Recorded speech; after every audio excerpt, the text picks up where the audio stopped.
They came for him at dusk, torches already lit before the sun had fully set, because no one in that village wanted to be caught outside once the light failed. A neighbor had gone missing 3 nights running. Livestock lay torn in the pasture, and one man, quiet, solitary, seen wandering too often at the tree line, had become, in the space of a single rumor, something less than human in the eyes of everyone who once called him friend. They did not wait for the moon to rise before they accused him. They did not need to. In the world these villagers actually lived in, the wolf curse had never once cared what phase the sky was wearing. That detail alone should give you pause, because if you asked almost anyone today what turns a man into a wolf, they would answer without hesitation: the full moon. It feels ancient, inevitable, as fixed as the tide, and yet trace the legend back far enough, past the films, past the novels, past even the witch trials, and that detail simply isn't there. The moon arrives astonishingly late to a curse that is, in truth, far older than the sky it supposedly commands. To find where the wolf curse actually begins, you have to go back to Greece, to a king named Lycaon, who ruled with a cruelty that eventually reached the ears of Zeus himself. The stories vary on the details of his offense, but they agree on its spirit. Lycaon tested the god's judgment, tried to deceive him, and paid for the insult in the oldest currency the gods knew how to spend.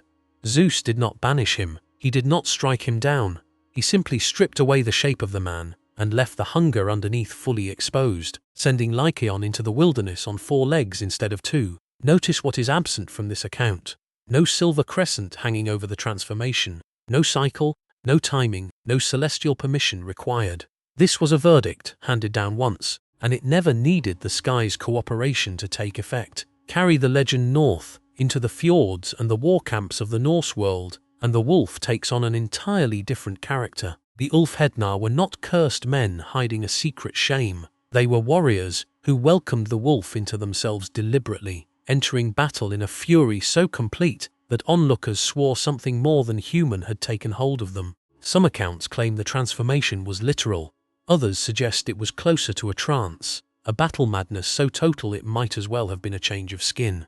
Either way, the wolf here is not a punishment inflicted from above. It's a power summoned from within, called forth by will and by war rather than by any particular night of the month.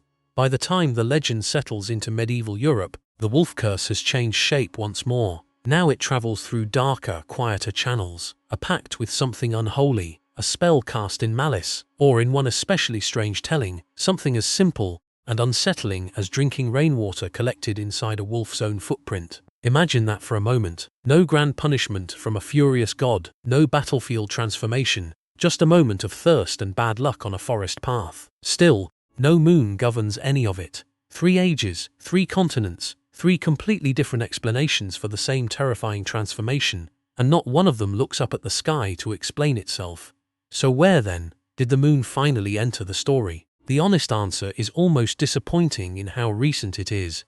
It wasn't until the 1600s and 1700s, centuries after Lycaon, centuries after the Ulfhednar marched into battle, that the wolf curse and the full moon were finally stitched together, and the thread that joined them wasn't really about wolves at all.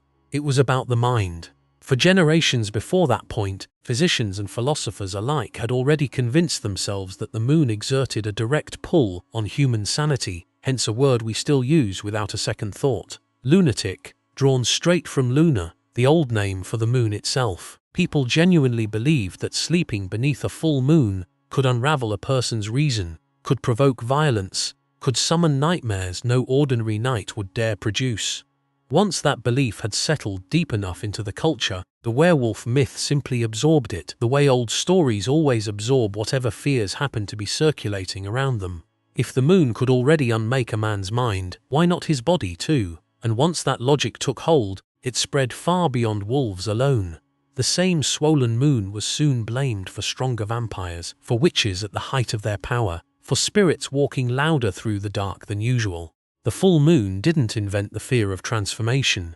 It simply became the newest excuse for a fear that had already existed for a very long time.